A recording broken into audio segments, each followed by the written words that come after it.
Hello friends, આજે આપણે બનાવીશું કેરી અને ડુંગળીનું કચુંબર, જેને બનાવવું ખૂબ જ ઇઝી છે, જે ફક્ત 5 જ મિનિટમાં બની જાય છે. તો ચલો બનાવીએ. એક 200 ગ્રામ જેટલી કાચી કેરી લઈ લીધી છે અને એની સાથે 2 ડુંગળી લઈ લીધી છે. પહેલા અહીંયા કેરીનો જે ઉપરનો ભાગ છે અને આ નીચેનો ભાગ આપણે થોડો કાઢી લેવાનો છે. હવે આપણે કેરીની છાલ ઉતાર્યા વગર જ એને છીણી લેવાની છે અને ડુંગળીની આપણે છાલ ઉતારી લેશું પહેલા.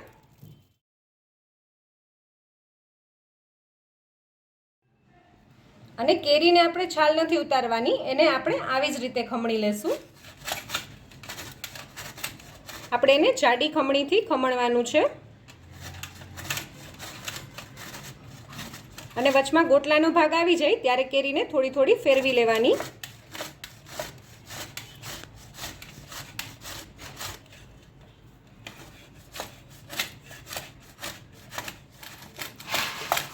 તમે જોઈ શકો છો, મેં કેરીને ચારેય સાઈડથી સરસ ફેરવીને ખમણી લીધી છે અને હવે આ સાઈડ બાકી છે થોડું, એ બી આપણે ખમણી લેશું. હવે આપણું સરસ કેરીનું ખમણ થઈ ગયું છે.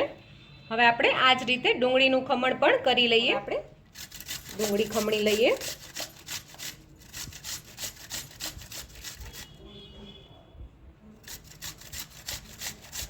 જોઈ શકો છો, ડુંગળી અને આપણી કેરી સરસ રીતે ખમણાઈ ગઈ છે.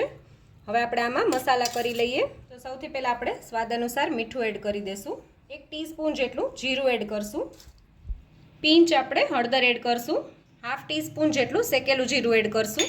1 ટીસ્પૂન જેટલું આપણે કશ્મીરી લાલ મરચું એડ કરશું. હું અત્યારે કશ્મીરી લાલ મરચું એડ કરી રહી છું, એટલે મેં 1 ટીસ્પૂન એડ કર્યું છે.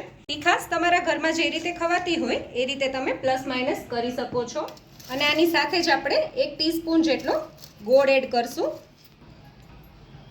મેં અત્યારે દેશી ગોળ લીધો છે, પણ જો તમે ભીલીનો ગોળ યુઝ કરતા હોય તો તમે એને ખમણીને એડ કરજો, જેથી કરીને એકદમ સરસ રીતે અને જલ્દીથી મેલ્ટ થઈ જાય.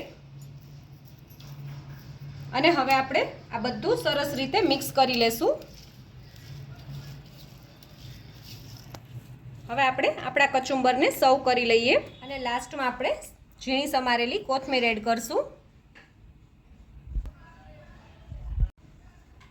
તો તૈયાર છે આપણું કેરી અને ડુંગળીનું કચુંબર.